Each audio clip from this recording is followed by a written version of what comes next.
Welcome, everyone. Thank you to Kate and FK for all your help and support and for inviting us to screen Medicating Normal in person. To start, I wanted everyone to know that the mission of this film is to create a dialogue about the issues that it raises. So after the screening, we would really love it if you guys could join us for our film panel, which will have plenty of time for questions, comments. So please stay and participate. Your feedback is really important. So now I present Medicating Normal.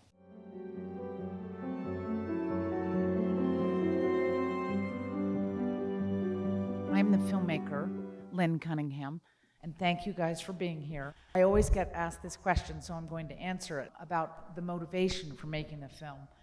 It was about 5 years ago, and desperate to help a very beloved, suffering family member. She was on 10 meds. I realized I had to learn more about what she was taking, what she was diagnosed with. So I started to read as much as I could on the topic. Great books, the most impactful being Anatomy of an Epidemic by Robert Whitaker. He's in the film. It's a meticulously researched book. He goes into many, many drug trials, published, unpublished trials. He's an amazing writer and human being. So I started reading the book Anatomy of an Epidemic, and the most important takeaway from that book is the question that he asks: if 1 in 5 Americans is being treated with a psychiatric drug, why then is the rate of disability from mental illness skyrocketing? And so with this question in mind, I set off with my filmmaking partner, Wendy, and we placed an ad on the internet asking people to share their experiences on psychiatric drugs. We had hundreds and hundreds of responses, and had for almost a year, we talked on the phone with people across the country. The conversations we had were eerily similar. Most, not all, but most talked about how after they had started their psychiatric drug regimes, their conditions had worsened. And they would try to tell their doctors, their GPs, their psychiatrists, and most often another drug would be added, and then they'd be in a drug cocktail. And as you saw from the film, a drug cocktail is a prison. You don't know what's causing what, and it's really hard to get off. So these stories repeated themselves, and it was not being told, this story, in the media. And so we knew that we had to make a film. From those hundreds of interviews we did, we chose the 5 very courageous subjects you saw in the film. We didn't choose them because their stories were any more powerful or real. We chose them because they had the ability to tell their stories with detail, with honesty, and they were so courageous in letting us into their homes. Many of them did not feel great at the time, so we were very grateful. The film has been, it's been featured in 17 film festivals. It's won Best Documentary twice, Audience Award 3 times, and an Impact Award. It's currently airing as a special on PBS through January 2025. And it's streaming on Vimeo, Amazon, Apple TV, and other subscription-based video-on-demand platforms. One of the criticisms that we've received is that it's not a balanced portrayal of mental health treatment, because it doesn't really cover, it does a little bit, but it doesn't cover the pros of psychiatric medication. We fully acknowledge that psychiatric medication, there is a place for it and it can help. It helps many, but the benefits of these drugs are often the only ones presented in the media. They are rarely questioned in mainstream medicine. So we knew that we had a responsibility to tell this rarely reported story, and it is a story of grave harm done. Now, I am very happy to introduce my fellow panelists. They are chosen because of their relevant lived experience with the alleviation of human suffering. Brooke started taking psychiatric medication at the age of 15 after her father's death.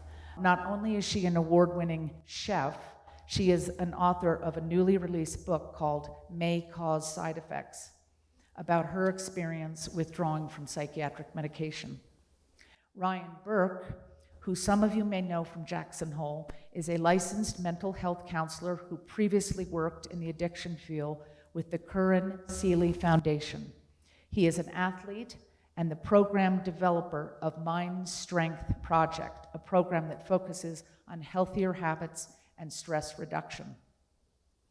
Thank you guys so much for being here. I'd love each of you to give a brief introduction to yourselves and what you do, and perhaps your response to the film, and then we will open it up to questions from you all. So my name is Brooke Seam. Some of you I met earlier. My book is out there. Came out about 3 weeks ago, and I started writing it in about 2017. I was less than a year off of all my psych drugs at that point and was encouraged to write the story. In my case, my father suddenly passed away, and I was medicated as a response to the grief. We tried 2 medications before landing on a combination of Effexor and Wellbutrin, and then there was an additional 4 medications put on top of that to deal with the physical side effects that were caused by the Effexor and the Wellbutrin. I stayed on those drugs for 15 years. There was no real monitoring, psychiatrists in 3 different states, and then a general practitioner who just kept prescribing. And then I decided to get off of them because I hadn't had a single unmedicated moment as an adult, and that's when I entered into withdrawal. My story is most similar to kind of a combination of Angie and David. I wasn't a vet, but Angie and I have very similar symptoms, and then I think the emotional reaction is similar to David. So obviously I was not in the film, but Lynn and I have connected, and I'm here to talk about medicating children, what happens when we grow up, and also my big thing is about safe tapering and safety prescribing. Safety prescribing is really what I want, because we are very good at putting people on these drugs. We are awful at taking them off, and we need to be having a lot more conversations about how to do that safely, because from my perspective, these aren't going away. I would love to see a world and a culture in which we have the ability to help everyone who's been traumatized in a safe, comforting way that doesn't debilitate people financially, but that's not the world we live in. So for people who don't want to be on these drugs forever, we need to start getting better at taking them off. And that's my biggest message and my biggest takeaway here. So, Ryan. Thanks, Brooke. My name's Ryan Burke. I'm a therapist here in town. I've worked with Periscope Foundation, which is a substance abuse treatment center in town. So I've seen the gamut of how people have had reactions to medications, some of them positive, a lot of them negative. But I'm really grateful for Lynn just for telling this story, because I think, what stood out to me in the film is it's an $80 billion industry, and that message is being sent out there, but this other message where, I think, like they said, the benefits are touted, but not the side effects. It's just a really important thing from a therapist, especially when you're making any choices about your mental health, that it's informed consent, that you're well-intentioned. I know a lot of prescribers in town, and they're very ethical, they're very cautious, but we gotta make sure that it's continually checked in, there's kind of good oversight, and if a medication is used, that it's done kind of in a safe manner. And that's not talked about as much, especially over-prescribing or prescribing for too long. So I'm really glad Lynn is getting that message out there. Yeah. Thank you. John? I always have comments. But I think, my name's John, and one of the things you mentioned is standard of care. And I think, Ryan, you touched on that also, and that it's almost like there's a justification within the system for these prescriptions up to a certain level. I feel frustrated by how can we do a better job with what Brooke said to manage, help people get off, not be on too long, but that's not what is being told to people. It's really not. They might say 6 months to a year, but no one has ever said, I don't know the doctor says, you're at 6 months now, maybe we should start tapering. I don't hear that in where I come from. I work with kids a lot. A lot of times I've heard great doctors say this, a piece of advice that, when you are searching for a good doctor, and it speaks to what Brooke is saying, is the need for de-prescribing. Find out, and I don't think enough people shop around for psychiatrists. I mean, I know some people do, but find out about the exit plan. Just simply say, how long do you foresee me being on this? And how long will it take me to get off? And find that out before you, and if that doctor doesn't have an exit plan, maybe you need to find one who does. That's the message Yeah, I completely agree, and I think that we're kind of in a weird little shift in society for the way we deal with doctors, because we historically have viewed doctors as having so much information that we don't, and therefore we should listen to them because they know everything that we don't know.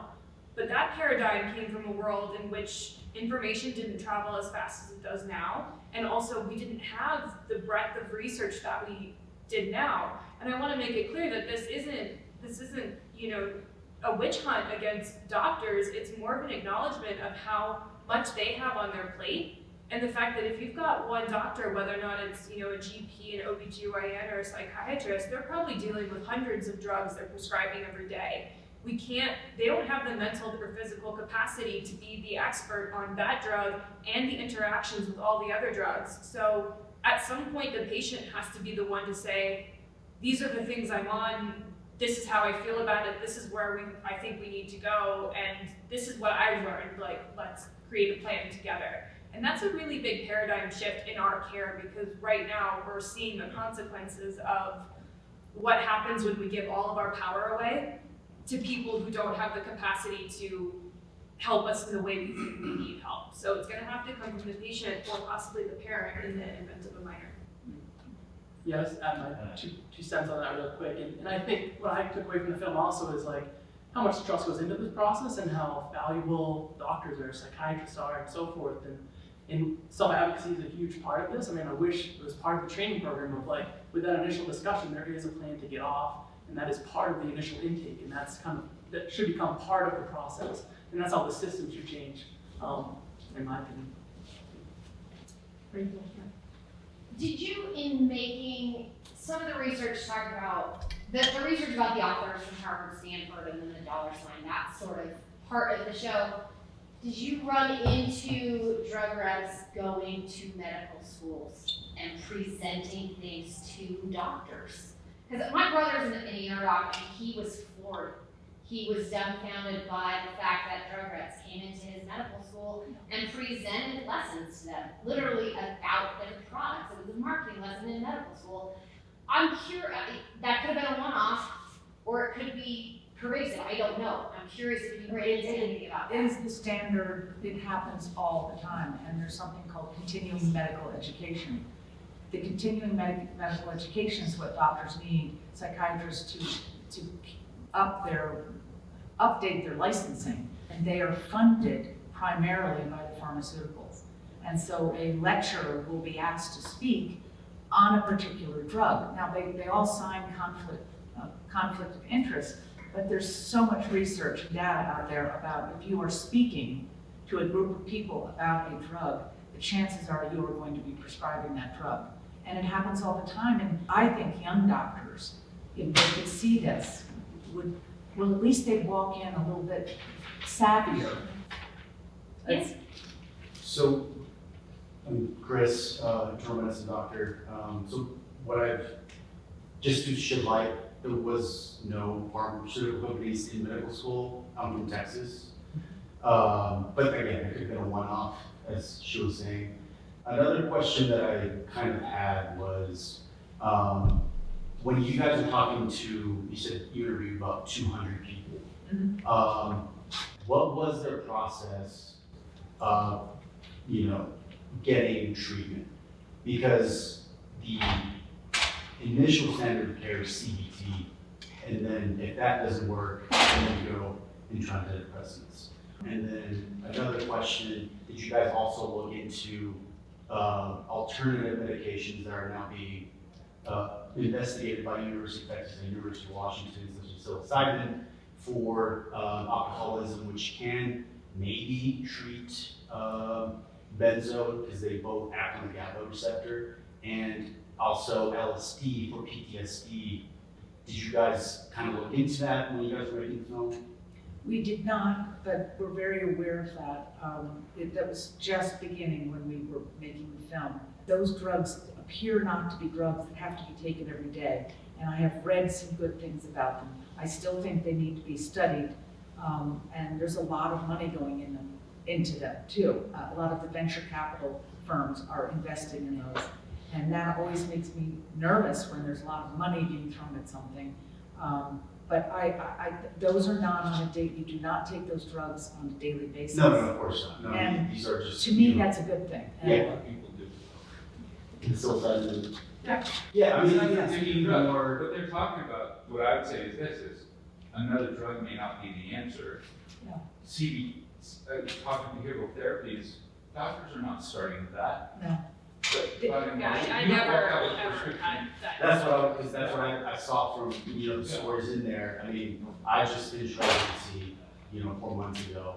And, part of my practice as primary care and hospitalist in internal medicine is to first offer the CBT with psychologists and therapists, before we go into the SSRIs, SNRIs. Can I just interrupt for 1 second? Sorry, just to clue everybody in case you don't know what CBT is. Can you just? I think you would know more about, cognitive It's behavioral cognitive therapy, it's just behavior. talk therapy. That's the, basically the treatment for MED, GAD, some of the things about PTSD as well. It's just, months, weeks, just depends on just talk therapy, group therapy, in order to, talk about those experiences and,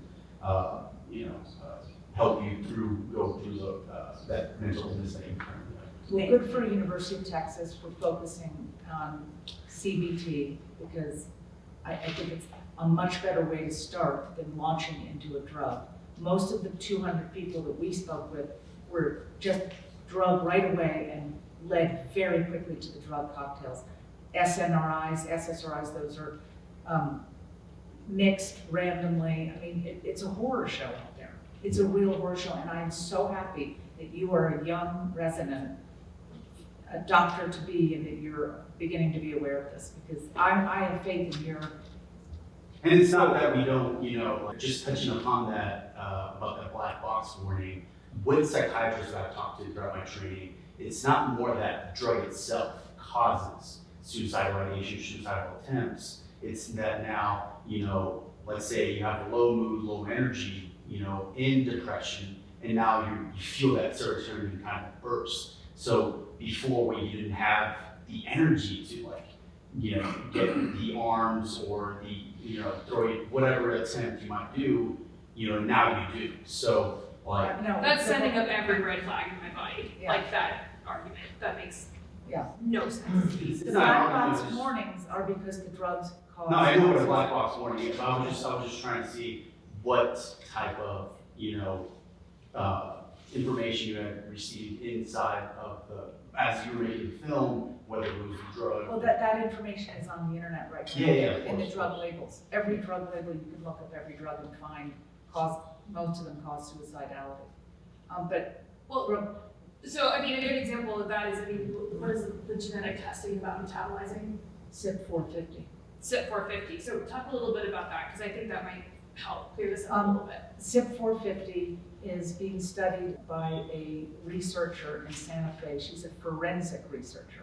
SIP 450, it confounds me that it's not offered to psychiatrists, or that psychiatrists don't use it as a tool, because it measures the human being's ability to metabolize anything, not just the psych drugs. Any drug, SIP 450 testing is done in cancer patients to see whether they can metabolize their chemotherapy drugs. But it is not done in psychiatric prescribing at all. And there's reason to believe this woman is doing this research at Santa Fe that shows that a lot of the violence that we've seen on the media, the school shootings, and all of that are from kids who have been put on psychiatric drugs. And one forensic test was that the Aurora movie theater shooter, it was either Effexor or Zoloft, but he could not metabolize that. So that drug was building up in his body and it changes behavior. And nobody's looking at this. So is that what you wanted me to? Yeah, because I think that when the black box was initially put on roughly around 2004, is that, I think I'm pretty correct in that, with adolescents specifically, but it was in response to a series of suicides amongst minors. And so I think that this is just an area that is so unexplored. And no, obviously not everyone who takes an antidepressant is gonna go shoot up a school or hang themselves the next day. But it's happening frequently enough that I don't think we're not drawing a circle around isolated instances and trying to find a pattern. There is a pattern here, and I think this research might possibly lead to what's causing it. It's just some people can't metabolize it quite in the same way. And so those warnings, from my perspective, seem to be, a blanket attempt of saying bad things could happen, but we don't know why. But it seems like this research. Dr. Selma Eichenblum, who's actually on the Medicating Normal Facebook Live interviews, you can see her work. She outlines it. She believes there's no money because why would someone, the big money is in the pharmaceuticals, why would they want it out there that there's anything wrong with one of their drugs? Anyway, we're off on a red herring, but. To say one thing about the psilocybin and just in general, and we're in a culture nowadays where we want simple answers, we want to be external, quick solutions, and CBT is a great example of this, of like trying to understand the complexity of what happened to these people and anyone in general, versus having a quick fix. And I think in general, psilocybin and LSD, it could work for some people, but I do see it as something like treatment-resistant depression. If they've been on this road for a long time and nothing else has worked, let's do this in a safe setting with psychotherapy assisted. But I do think we've got to move away from this simple kind of mindset to more of like, this is a complex thing with a complex answer. No, yeah, I agree with that. There's been just decades of underfunding psychiatric hospitals, stigmatizing psychiatric illness in the past as well. We had, multiple psychiatric just institutions just shut down across America as a whole. So, we're way behind on everything. But it's good work. Sure. I want to read a comment that's, I lost a loved one to psychiatric pills, and I still blame myself for his death. Still hear him pleading to get off meds because he wasn't doing well. It was making him worse. He committed suicide because of the side effects of the medication. And this again goes to this question of standard of care.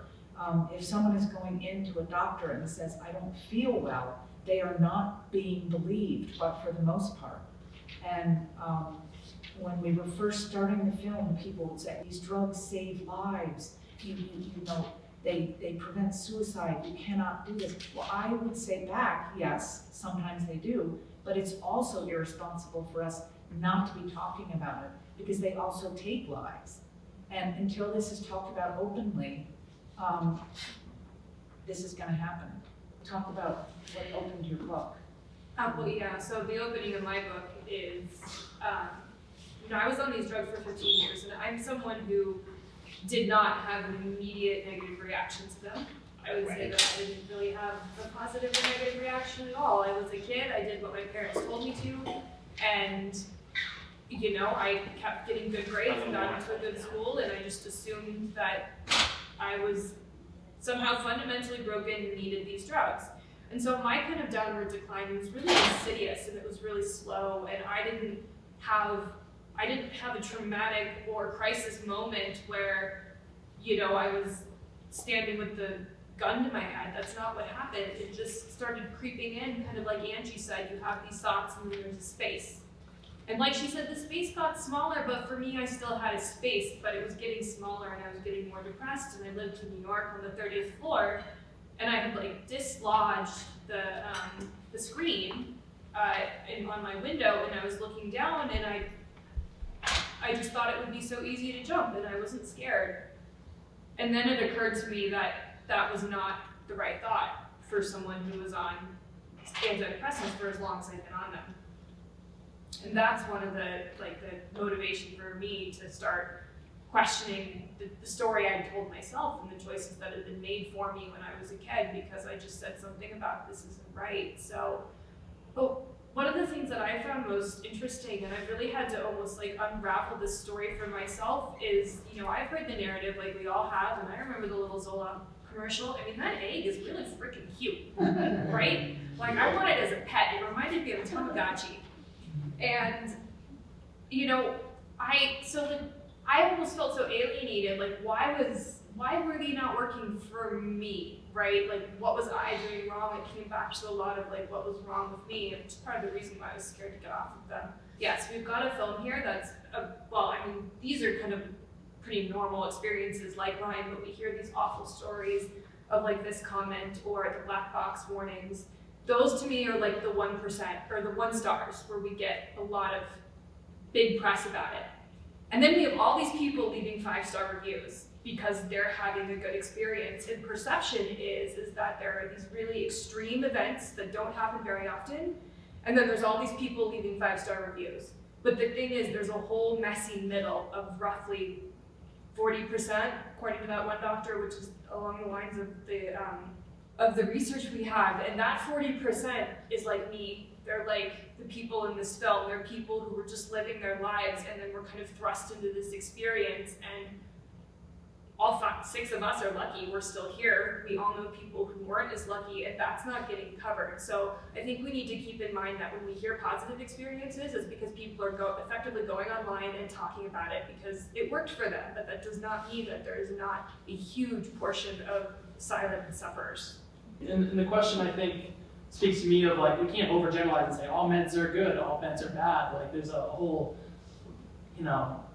messy gray area. And I think with bipolar in particular, we talk about labels and how those can dictate things. And I think Angie kind of, was on a whole cocktail by the end, right? What caused what? And it's so messy, right? And so I think the film does a good job of kind of unpacking a little bit of that mess and not saying it's evil or they're good, right? You're just trying to understand the gray, which I think creates conversation, which is good.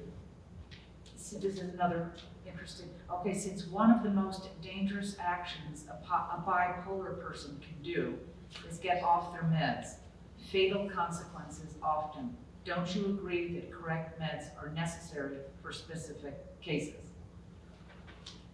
Yes, I do, but the amount of misdiagnosis of bipolar people who are on drug cocktails is a factor that needs to be explored. In my case, when I was in withdrawal, I could have been diagnosed with bipolar, schizophrenia, and paranoid disorder at any point, depending on where I was at. And I fit the criteria. But that was an incorrect thing because what I was doing was trying to normalize after being on these powerful drugs for 15 years. So that's another, there are spontaneous cases of this. We do know that. But that's a very different thing than someone who's been in the psychiatric system for 15 years and is now developing symptoms that are akin to, the DSM-5. And I think that distinction is important, both from a professional conversation and also a personal one with family members. I think for someone who has bipolar disorder, it is terrifying.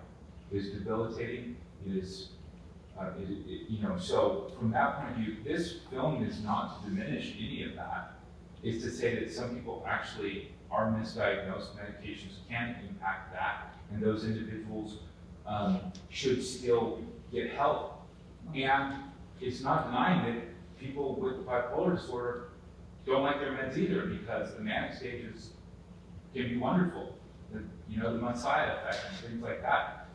This film isn't taking away from that. It's saying that there is a downside and there's concerns, and that is not what is reported by the doctors, by a lot of therapists. It's you need meds because you're depressed, you need this, even before therapies are recommended, because therapies are expensive, it takes time, and all those things. And so and I feel some fear too. Like, you see kids who are really sometimes, for instance, if the doctor, I have had doctors say, if I don't prescribe something and something happens, I'll be held responsible. Yeah. And they will be. Well, also there'll be, the patient will walk. The patient will walk, they're gonna get a bad review. Right. Hospitals found out if people left with a bag of opiates, and this is true, they got better reviews. For God's sake, we go to Yelp to find out if a hospital's good or a doctor's good. So when we're dealing, what you were showing, I think, is really important in this conversation, is crucial and important. Other questions? Yes. I don't really know how to phrase this, but I I'm a patient. I actually have bipolar disorder. I'm not ashamed to say that. And I received ECT treatment, and then I haven't done ketamine, but just alternative ways of therapy besides medication.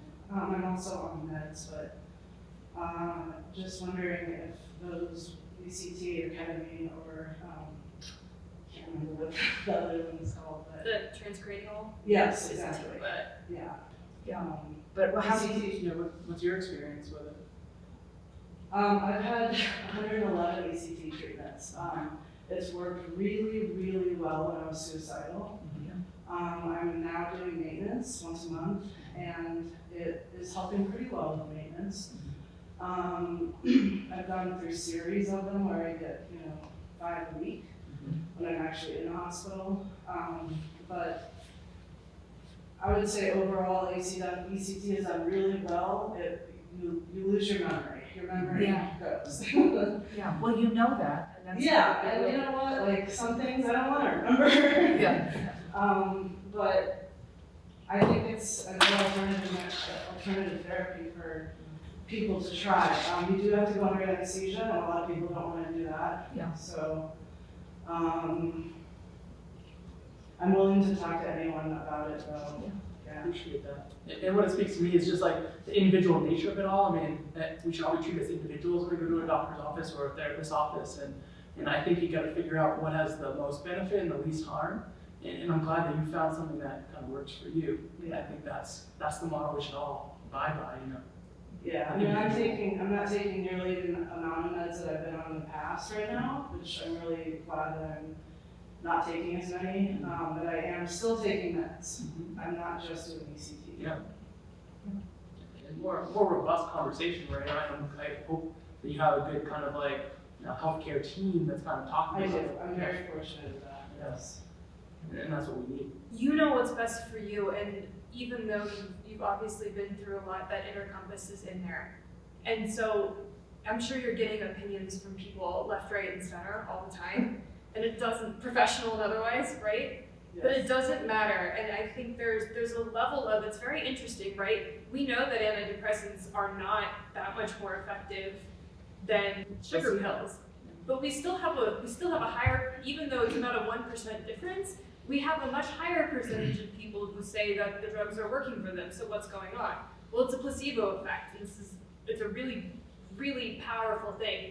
We've definitely kind of diminished the impact of that, but said a better way, if you believe it's helping or hurting you, we know that makes a difference in people's healing, and that is true for mental and physical ailments. So whatever you choose to do, just make sure your whole heart is in it. Because if it's not, then that's probably when things are more likely to go a little bit awry. And it sounds like pseudoscience, but it's not, right? I mean, if we could all sit here for 10 minutes and just think about how much our knee hurts, someone's knee is gonna start hurting, right? Like, we are very connected, so follow that inner compass and you're gonna have the best outcome possible. And it doesn't matter if it's what anybody else would do. Well, this is the, what is behind the push to license street drugs for treating mental illness. Ketamine is being used currently off-label for depression. We talked about that. MDMA, aka Molly, is being researched, as is acid and LSD. Acid and Molly are Schedule I drugs presently, meaning no medical benefits have been shown, and there is a high potential for abuse. I agree, and I think we need more research.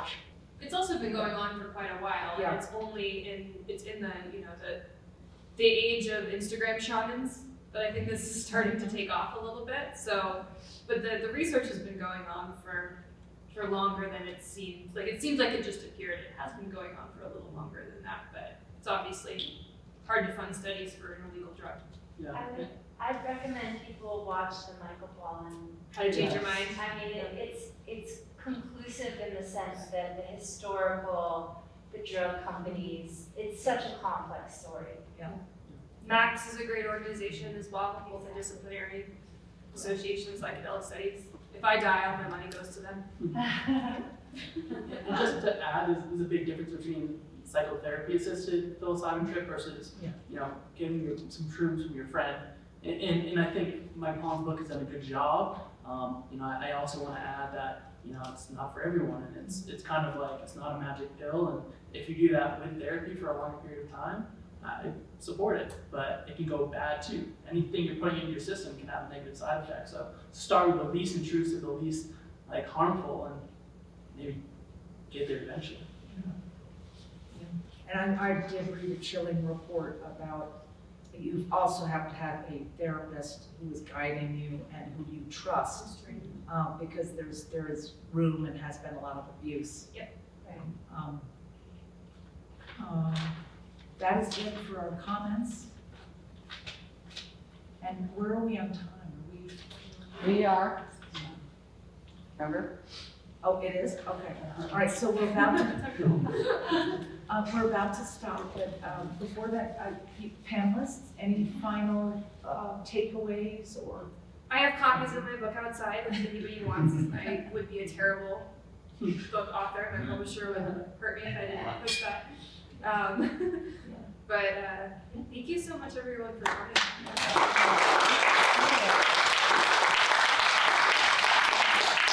Our website is medicatingnormal.com, and there are books on it, there are resources, there are lots of places to go. And my parting words are, we must educate ourselves, and really, with all this information that Brooke alluded to, there's so much out there, so really be your own, take control of your destiny, and help your doctor by being an informed person.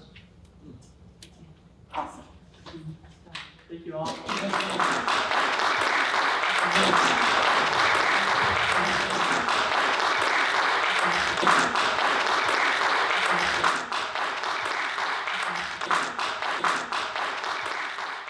Kate is going to help us express our deep gratitude for the land that we are on right now. Thank you, Lynn. I'm so grateful that you're here and that you made the big trip and the effort. And thank you all for coming to join us in person. We would like to recognize that the land on which we gather is the ancestral homelands of the Mountain Shoshone people, who have stewarded the land for thousands of years. Also, we recognize other and many tribes who moved about with intention and who also lived upon and cared for this area. The Kiowa, Lakota, Cheyenne, Bannock, Nez Perce, Crow, Blackfeet, Grovant, and others. We thank them for their enduring strength and resilience in protecting this land and aspire to uphold our responsibilities according to their example. We acknowledge the genocide against these groups of people who continue to thrive. We honor with gratitude these indigenous peoples and the land itself. We pay respects to their elders, past and present. We acknowledge the tribal sovereignty of the nearby Wind River Indian Reservation and the Fort Hall Reservation, created through a broken and deceptive treaty, and the many other histories of dispossession that have allowed for colonialist growth, a harmful, ongoing process. We also recognize that this acknowledgement becomes wholly meaningful when combined with accountable relationships and informed action, and is a simple first step in honoring this land that we meet on and the people who have lived and stewarded here for time immemorial. Thank you.